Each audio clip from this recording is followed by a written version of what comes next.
So it looks like Elizabeth Warren is already starting to consider VP options. So obviously, as everybody knows, we're in the middle of a primary. We're not even in the middle of it. We haven't even had a single primary election yet. No state primary elections yet, and yet apparently Elizabeth Warren's team is already starting to field possible VP options, and they're already starting to move around the chess pieces. And now I'll be getting into the details of this article here, which is from the Daily Beast, and obviously they're denying it. They're denying any of this is true, but it's very interesting how that could possibly be the case. And if that really is true, that should be very concerning about how these people think that they're already as if they're already their politician, they're the person that they're running this campaign for is already a shoo-in to become the nominee. It's very arrogant for them to think that. So the title of the article here from the Daily Beast is Warren's been talking to Gillum, sparking VP buzz. And then the subheadline says, if you're trying to win Florida, I would be courting Andrew, and that's what's happening, a source familiar with the conversation said. And this is in reference to Andrew Gillum.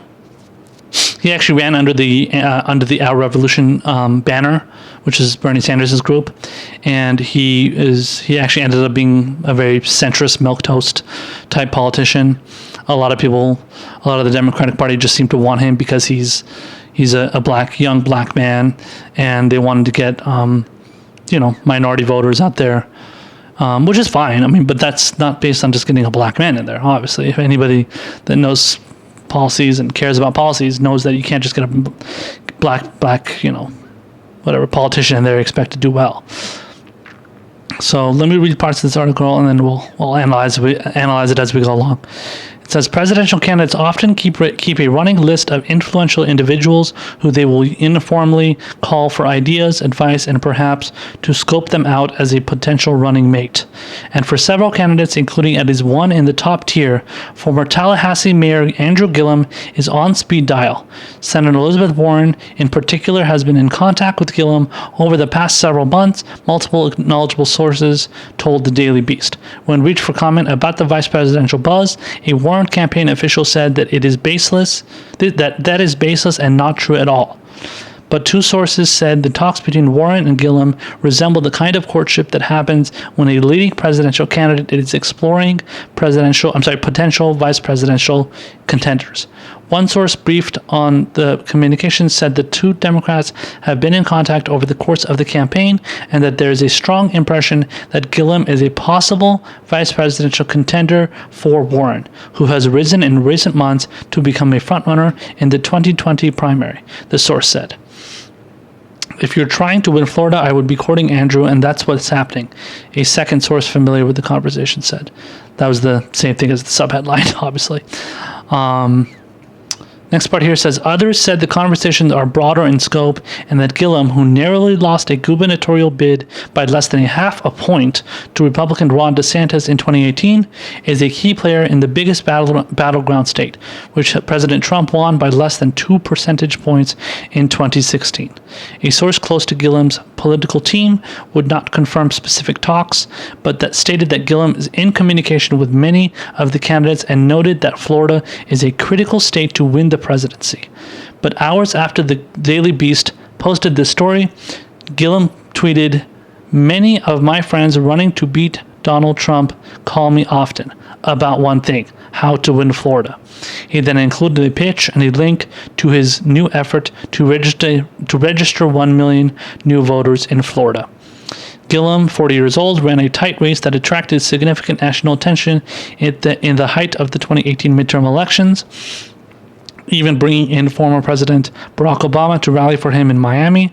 But his race was dogged by Trump's outsized influence in Florida, and Trump himself, who attacked Gillum as a socialist and a stone-cold thief In reference, Trump said on Fox News to a federal corruption probe that ensnared top officials in Tallahassee. Gillum maintained that he was not the focus of the investigation and had done nothing wrong. Yeah, that probably hurt him because DeSantis was a big Trump. Ron DeSantis, who was the opponent of Gillum, was a big Trump supporter as well. So Trump obviously made sure to put all his efforts into that race. Final few parts here, it says, but even after his loss to DeSantis, Gillum's name was among the rising Democratic stars listed as potential presidential material after his announcement in March that he would not run for president, which is absurd considering as in anything. Then again, he is mayor, just like what's his name was mayor, just like what's his name is mayor of South Bend, Pete Buttigieg. So I don't know. I guess it's a thing for mayors to run now. What's his name was running to the mayor of New York, Bill de Blasio. He also ran for president. So it seems like a lot of mayors are definitely running more these days. So yeah, and then so it says, so after his announcement in March that he would not run for president, his name has continued to be part of the national conversation, primarily centered on his voter registration effort. In 2018, several Democrats who later launched 2020 bids played an active role in boosting Gillum's campaign. That includes former Vice President Joe Biden and Senator Kamala Harris, both of whom have been in touch with Gillum in recent months. Warren recorded a video endorsement for Gillum during his race, saying, quote, "Andrew is the leader the Sunshine State needs." Yeah, so, I mean, it's interesting that she would be courting the possibility of Gillum as her VP choice. Obviously, when it comes to courting certain type of Democrats out there, it's very, very smart because, a lot of these unfortunately, a lot of these, Democratic Party, these people that are in the Democratic, kind of the top tiers of the Democratic Party, they all, these party bosses, they love the idea of like a minority black man, black woman. They love the idea of these people being, having a role in these kind of, in these kind of things. In these, whether it's VP, whether mayor somewhere, governor somewhere, like, and then rising stars. Like another one was Stacey Abrams. Now Stacey Abrams, after she lost her governor's race to who was it? Something Kemp, Steve Kemp, Ron Kemp. I don't know who it was, but that was in Georgia, and to be fair, she was screwed out of that, out of winning that race too, because there was a lot of voters that were not allowed to vote, so there was a lot of voter disenfranchisement that was going on in Georgia, which isn't surprising because it's such a heavy red state, Republican state. So definitely, it seems like she got screwed out of that opportunity to win. But Stacey Abrams is another person that's been floated as like, oh, the next second coming of the whatever wonderful Democrat that's going to have a chance to. Move the Democratic Party forward. Like it's just a bunch of people like fawning over, fawning over these, in my opinion, just very milquetoast candidates that are portrayed as being like fucking awesome because of the fact that they are a person of color. I mean, that's really what it boils down to. It's not really anything about policy. Because when you really talk about the policy, they just put out like really milquetoast policies. That's why they're milquetoast politicians. Because they sound nice. They're a person of color. They're not a white man or a white woman, especially a white man, because that's something that's definitely frowned upon among, in the country and among the Democratic Party. Not so much the Republican Party, but that whole white man idea. That's why Bernie Sanders is attacked, by the way, so much, which is bullshit.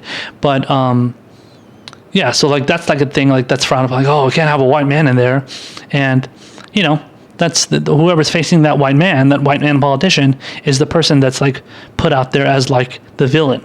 Now that may be true, may not be true, but at the end of the day, it depends on what the policies are. And if the policies of that person are good, then that's great. Now Stacey Abrams, I don't know what her specific policies are.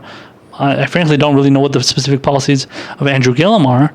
And by the way, I think both of them ran under the Our Revolution banner.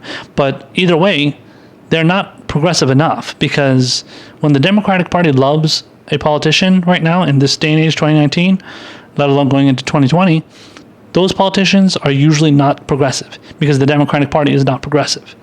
and that politician most likely is happy to play ball, and they're happy to go along with whatever the party bosses want. And to buttress that point, Stacey Abrams joined the board of the Center for American Progress, which is the organization started by John Podesta, who is a close aide and friend to Bill and Hillary Clinton. So you see where I'm going with this. Just a bunch of neoliberal sellouts who call themselves progressives when they're not. They call their organization Center for American Progress. They're not progressives, but they portray themselves as being. That's what I'm saying.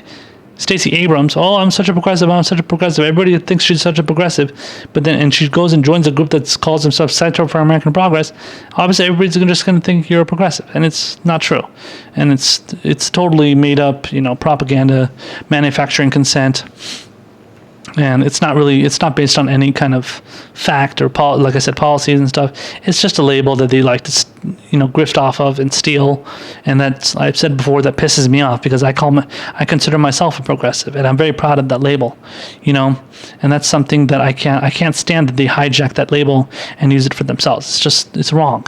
And the fact that they do that and they think it's okay and they think that they're progressives is sad, and it's not something that we should be putting up with, because it's not true, and they are not progressives, and they don't deserve to call themselves progressives, especially when their policies are not progressive. And that's all I care about, and that's something that we should care about. If you're going to use the label, as much as I don't really want to focus on labels, if you're going to use the label, at least use it accurately, because you're not progressive just because you're a person of color. You're not progressive just because you're a woman.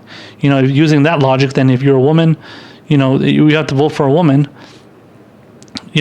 Sarah Palin, Carly Fiorina, I don't know, throw any woman, conservative woman out there. Are those people all progressives too because they're a woman? Are we having progress because somebody's a woman? No, that's not true. It might be progress in the eyes of some people in regard to the fact that, we're going to have more female politicians. But if those female politicians are pushing for policies that are not progressive, then that completely just cancels out the fact that this person is a woman. So yes, we're getting progress in regard to more females being in more powerful positions as politicians. But then what are the actual policy positions though? Not their position of of power in whatever branch of government. No, their policy positions. What are their policies? If their policies suck, then they're not progressive. And in this case, Andrew Gillum, Stacey Abrams, all these people that they want to talk about being the VP for Elizabeth Warren, even though Elizabeth Warren is nowhere close to even winning a fucking primary, because we haven't even had a fucking primary yet. But the fact that they're pushing this person, as writing articles about this person possibly being Elizabeth Warren's VP, let alone the fact that Elizabeth Warren's campaign might be talking to these people, it's pathetic, and they're denying it. I don't think it's a lie. I think it is true. They're just denying it because they don't want to be caught basically dancing, 5 yards away from the end zone, going into the end zone, because that looks arrogant. But in reality, that's what they are, though. So they are arrogant, and they do think that they can get away with this kind of shit. But we can't let them. We can't let them think that just because they get a black man or a black woman in there or whatever, Native American woman or, Latina, Hispanic woman or something, whatever. If you think that's going to fix our problems in this country, you're dead wrong. And you obviously don't give a shit about policy. You don't give a shit about actual progressivism, and you just want to hijack that label and grift off that label so that you can push for your shitty candidates that push for, milquetoast centrist neoliberal ideas. So stop hijacking our labels. Stop pretending as if you are something that you're not, because we see right through you. We see right through that, and we can see that you are not what you claim to be. And people like myself, all the other progressive podcast hosts out there, all the other progressives on social media and writing articles and stuff, we're exposing you. You are not going to get away with grifting off of what we're advocating for. So you can keep trying, but we're not going to fall for your bullshit. And honestly, that's also a message that we're giving to Elizabeth Warren too, because Elizabeth Warren pretends to be a progressive when in reality she isn't, and we're not falling for her shit, and we're not falling for the bullshit of any other progressive out there.